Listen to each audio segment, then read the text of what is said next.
Nick Mueller. I'm one of your fellow students in the ASU TESOL Capstone 2 course, and I'll be doing my lesson plan for first lesson plan for reading and writing a little bit differently than others. I've got the, as you can see, my lesson plan up here, and I've also got the PowerPoint, my materials for the lesson over here. So I'm going to switch between those two items while over here in the upper corner you can see me. So I have a question. How much extra is chocolate sauce? So how much extra is chocolate sauce? The goals are, as stated, that students will be able to identify conventions of different genres. They'll be able to use a tool, genre as a tool in their writing, and so that's enough, I think, for the setup. Off we go.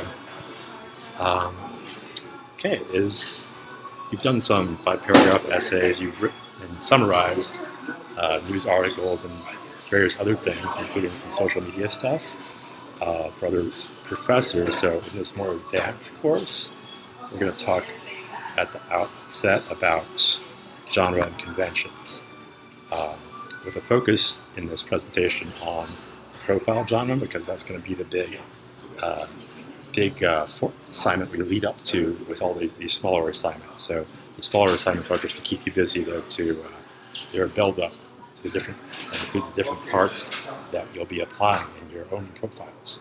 So, like I said, smaller bits first. So the question for you is a dictionary entry a genre? Thoughts? Yes, no?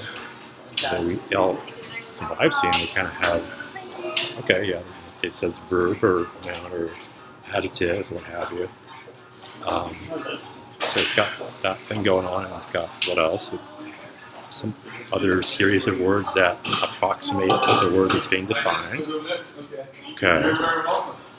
They appear in dictionaries, or whether online or a big doorstop size thing. What else can we come up with?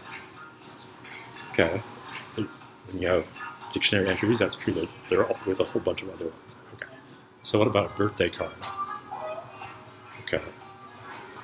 Okay, we'll come back to the birthday card example in a minute. So here we have a little presentation about genre and conventions. And we're going to go from familiar to unfamiliar, just to help you out, I think, in these. And then we're going to get into talking about what a convention is, and how we can use genre as a tool to make our writing assignments a little easier. I think you'll like that. So here we go to some familiar genres. The essay. Ooh, essay, right? Novel. Poetry. Okay. Biography. History. Scientific reports, a genre. Lab reports, also a genre. It's good. And then we have what might consider less typical or conventional or traditional things to consider as genres, like we just mentioned a dictionary entry and birthday cards a minute ago, social media posts, blog posts, and emails. And emails to me as your instructor can be different from emails to family members or friends in distant places, for example. And then even the course syllabus for this course can be considered genre, because a lot of syllabuses or syllabi, they have the same things in them, right? They have dates, they have the assignments, like what makes an A grade an A grade, B a B. Good, those are conventions. So thank you for that nice lead-in. So a genre is a kind of communication, it's a form of communication. So conventions are like the agreed upon practices, and none of us really had a whole lot of say in what they are, but it's what we have to work with. So we want to follow them if we're going to meet the expectations of our audience, and that includes me as your instructor and one another. So we'll go back to some of the more traditional forms of genre. So novels have characters. What else do novels have in terms of conventions? Like if you've read like 5 novels, all of them have had dialogue. Okay, they all have dialogue. Um, they all have plot. Okay, good.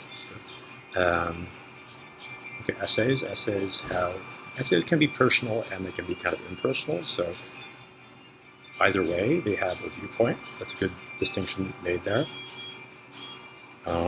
Biographies are about people. They're not about toaster ovens or my cat, even though my cat's pretty amazing. We all know that. And then we have so we're going to go over to the unfamiliar again.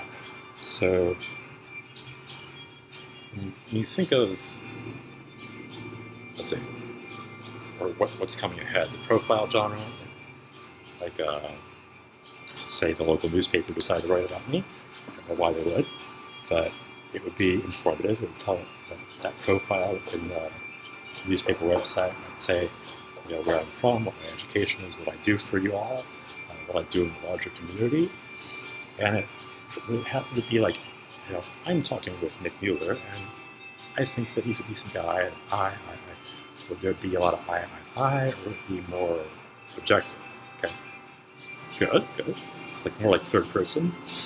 And then evidence. We'll get to evidence more in the next lesson. So I'd like you all to take some time to think of some more uncommon or atypical genres, and in groups of 3 or 4, and then we'll talk about what makes those genres what they are, the conventions, right? Okay, thank you very much. That's been my first little practice lesson.